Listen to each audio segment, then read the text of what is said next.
అంటే అసలు ఈ డైవర్షన్ పాలిటిక్స్ అనేది ఎక్కడ ఎక్కడ ఎప్పుడో ఒకసారి పుట్టిందనంటారు? స్పేరింగ్‌గా వాడతారు. హ్మ్. తప్పనిసరి అయితే తప్ప వాడరు. హుహు. కానీ ఈయన అదే విధానంగా మార్చుకున్నాడాయన. హ్మ్. ఎందుకంటే ప్రతిరోజు ఫెయిల్యూర్స్ వస్తున్నాయి. ఫెయిల్యూర్ వచ్చినప్పుడల్లా ఆయన అదే ముందు పెడుతున్నాడు. ఒకదాన్ని మరిపించడానికి ఇంకోటి ముందు పెడుతున్నాడు. హ్మ్. హ్మ్. అంటే డైవర్షన్ పాలిటిక్స్ గురించి నేనెందుకింత మళ్ళీ అడుగుతున్నానంటే, అసలు ఇలాంటి రాజకీయం అనేది ఎవరికి తెలుసనంటే ఏం జెప్తారు?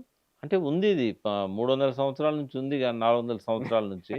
బట్ ఇది తప్పనిసరి పరిస్థితులనే వాడాలి. ఎప్పుడో ఒకసారి తనను తాను కాపాడుకోవడానికి. హ్మ్. కానీ రోజు పరాభవం అయ్యేవాడికి రోజు అవసరం పడుతుందది. హ్మ్. ఆ! దానికి బీఆర్ఎస్‌ని పావుగా వాడుకున్నారని అనుకోవాలి. అంటే అన్ని ప్రతిపక్షాల మీదనే కదా తోయాల్సింది ఆరోపణలన్నీ. హ్మ్. ఇప్పుడు మరి ఏం ఠికానా లేని వాడి మీద దోస్తే ఎవరు పట్టించుకోరు గదా! కరెక్టే. ఆ! సెన్సేషన్ కావాలంటే ప్రతిపక్షం మీదనే తోయాలి. కానీ ప్రతిపక్షం నిజంగా ఈ విషయంలో పారదర్శకంగా వ్యవహరించిందని అనుకోవచ్చా?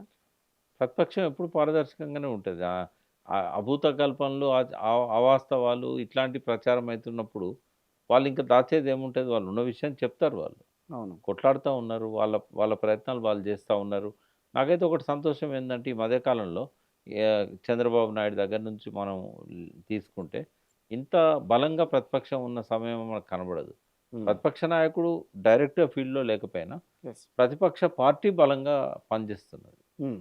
అది చాలా సంవత్సరాల తర్వాత మనం చూస్తున్నాం. రైట్. ఇదే మున్సిపల్ టీఆర్ఎస్ గవర్నమెంట్‌లో ఉన్నప్పుడు కాంగ్రెస్ ఉంది. అవును. కానీ బలంగా లేదు. లేదు. ఆ!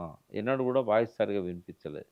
ఎప్పుడైనా గాంధీ భవన్‌లో ప్రెస్ మీట్ పెట్టి చేతులు దులుపుకునేవాళ్ళు. హ్మ్. ఇట్లా ఫీల్డ్ మీద ఇది చేయడం గాని, ఇట్లా ఎప్పుడు లేదు. హ్మ్. అది బీఆర్ఎస్ అది చేయగలుగుతుంది.